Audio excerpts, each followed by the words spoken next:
Risen. The Roman tribune Clavius, Joseph Fiennes, is walking through the Judean desert.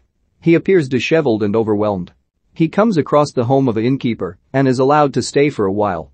Clavius begins to recount the recent events he just witnessed. We see Clavius fighting alongside his fellow soldiers against another army. Following this great battle, Clavius is summoned by Pontius Pilate, Peter Firth.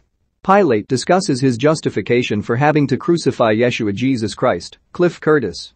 They attend the crucifixion, where Yeshua is on the cross with a crown of thorns, along with the other two thieves on their own crosses. Others are in attendance, including other soldiers and several Nazarenes, that cry as they see Yeshua suffering. Clavius orders a soldier to end their suffering. The soldier breaks the feet of the thieves and then pierces Yeshua in his side. A powerful tremor occurs that shakes the whole earth.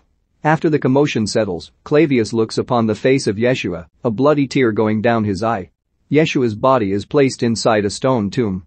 The two men guarding the tomb then begin to drink wine. Soon after, it is reported that the boulder that sealed the tomb had been moved and Yeshua's body is gone. Pilate orders Clavius to begin an investigation into his disappearance, as well as to find the disciples.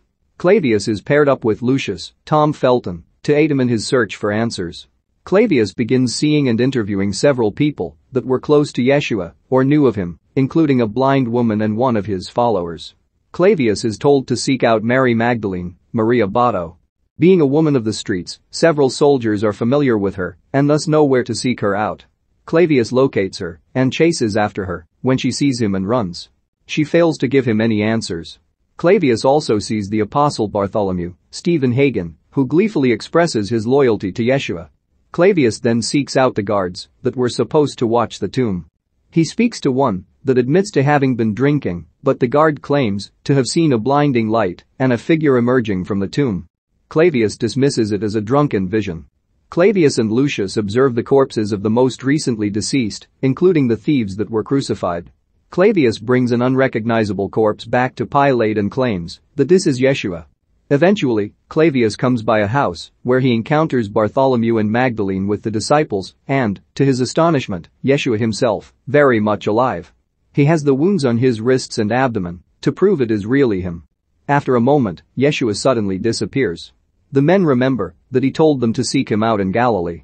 As they are heading out together, Lucius appears and threatens them with his blade, but Clavius pins him against a wall and disarms him, saying nobody will die on this day, and for Lucius to return to Rome. Clavius joins the disciples as they travel to Galilee. They take a boat and throw a net into the water to fish, as Yeshua had instructed. They gather an enormous bunch of fish and feast upon them once they re-encounter Yeshua at Galilee. There, they witness a disfigured man near a home, and the people in that home run out and cruelly beat him. Yeshua approaches the man with a cooked fish and lays his hands on him to heal the man. The man's burns and scars disappear, leaving him with his natural appearance. At night, Clavius sits and speaks to Yeshua, expressing his newfound belief. Yeshua departs once again, promising his followers to create a home for them. He ascends to heaven in a powerful blast of light. Clavius parts ways with the disciples back in Rome. Pilate gives up his pursuit and decides that he will never see the disciples again. We go back to the home of the innkeeper, who is amazed by the story. He asks Clavius if he really believes.